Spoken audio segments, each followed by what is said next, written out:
ubundi kuva kera hose aho abagabo bahuriraga barivugaga.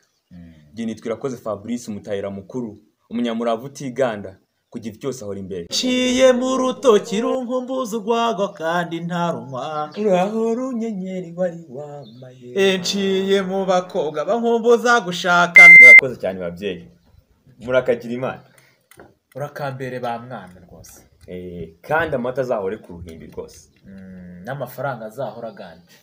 Urungano se rutagira irari. Wagiye ureka. Nuvuga ngo tandukanye irari.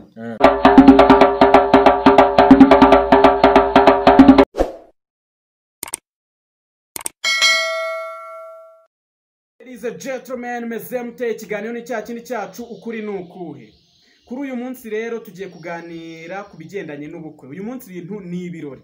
Tugiye kuganira ku kigendanye n'ubukwe. Ese ubukwe bwa kera n'ubukwe bw'ubu hari imihango cyangwa se ibikorwa byakorwaga mu bukwe bwa kera bidakorwa muri ino minsi? Sindi njyenyine rero ndi kumwe n'abajene. Tukaba turi kumwe na Fabrice ndetse na Alphonse. Ese wenda natangira mbaza nka Fabrice, ese haba hari umuhango w'ubukwe cyangwa se uko ubukwe bwakorwaga mbere?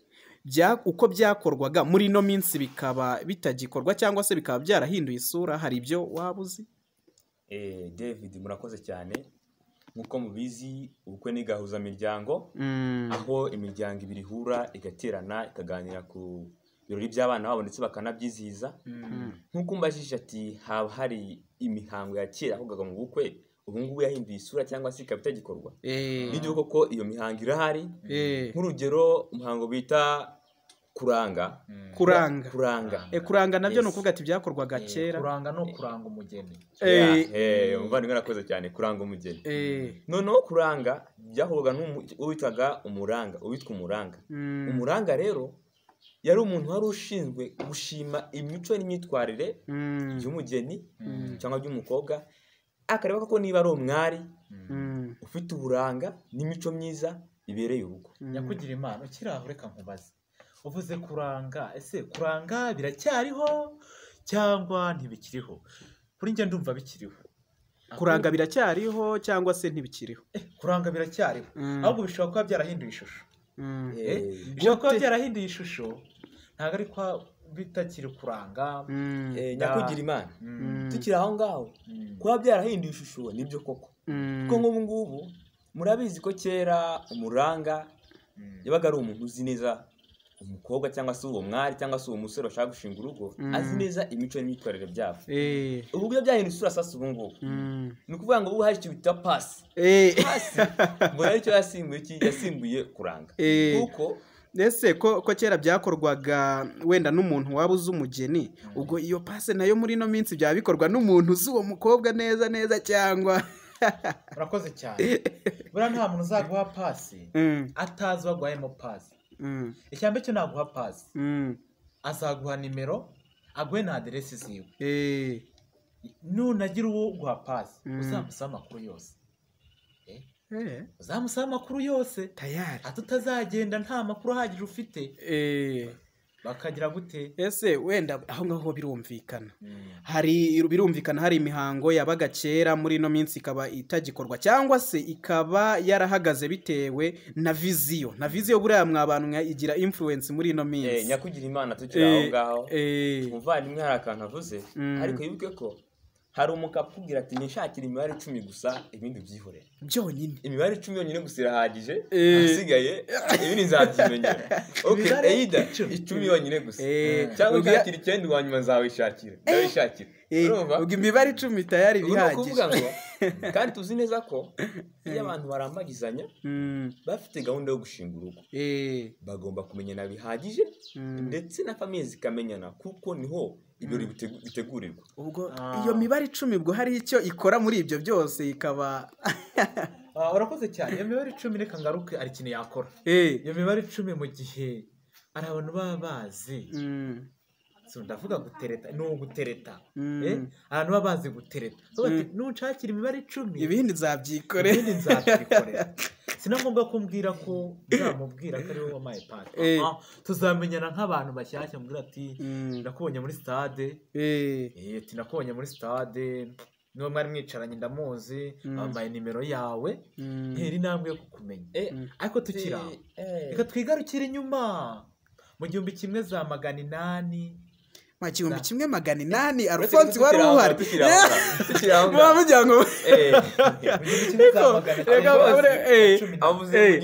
za magana inani ariko wabona buriya muri ino minsi amateka ari abantu baba barize barayasomye muri stade ati mbona uri umwari w'uburanga n'imico myiza mbona kwegera tuganira ntacyo bitwaye ariko se tukiri aho ngaho urabizi neza ko wenda ko tuvuge ko wabonye ko ni umwari w'uburanga ariko iyo mico maybe wayibonye ako kanya ariko ntabwo umuzi neza in deep. Ese tugeze kwivuka uta kwifishi y'umuryango vugo z'iki gihe yitwara gute? Ese society mufata gute aho ngaho mu rugo watuye cyangwa se famille aturukamo? Ese bimeze biti?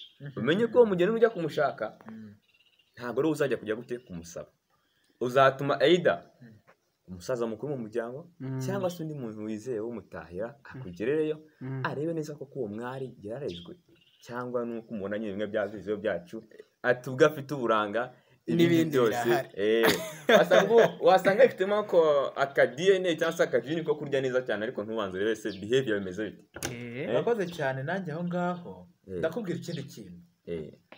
Urabona abantu turiga tukajya mu mashuri tukajya i Kigali, wari uzi ko ari umubyeyi ari umukobwa waproposanye n'umuhungu ajya iwabo ajya kwereka umusore iwabo anabashyire na invitation cyangwa ubutumire kuri uwo munsi yagiyeyo bwa mbere cyane. Kuri uwo munsi yagiyeyo bwa mbere akavuga ati ni umusore twiganye, ati byabaye ngombwa ko tubagenderera bakaganira bisanzwe mu gihe ababyeyi bakibaganiriza bakibakumbuye, bageraho bagana ati se uno musore bite murakorana?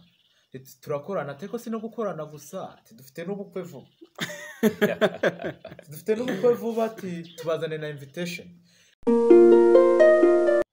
Mwakoze cyane gukurikira kino kiganiro cyacu cyitwa ukuri nuko. Iki kiganiro nakagaruka mukore share, like, comment ndetse na subscribe. Murakoze cyane, mukomeze kugubwa neza.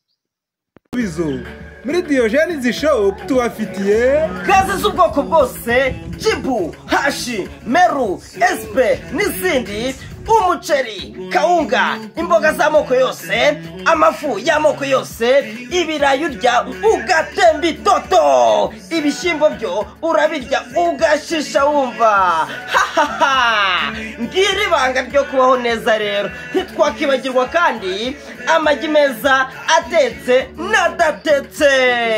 Si ibyo gusa kandi muri Diogenes Shop tubafitiye ibyo kunywa bitandukanye, harimo fanta z'ubwoko bwose, juice zamenyekanye nka Karungi ndetse n'abandi bagera ku gasembuye ntabwo twabibagiwe kubera yuko tubafitiye Mitsingi, Knowless, Skol ndetse na Virunga. Akarusho kandi tubafitiye n'amazi meza cyane ya Jibu. Kandi ibi byose igiciro ni nk'ubuntu mba nkuroga. Umwihariko kandi nuko kwa Diogenes Shop ibyo uhashye byose tubikugereza iwawe ku buntu. Banyeshuri, bayobozi, babyeyi, banyonzi, bamotari, namwe rubyiruko muhawe ikaze muri Diogenes Shop. Mwadusanga muri centre ya video iburyo bw'umuhanda uturuka muri kaminuza werekeza abamotari baparika hepfo gato y'umunara.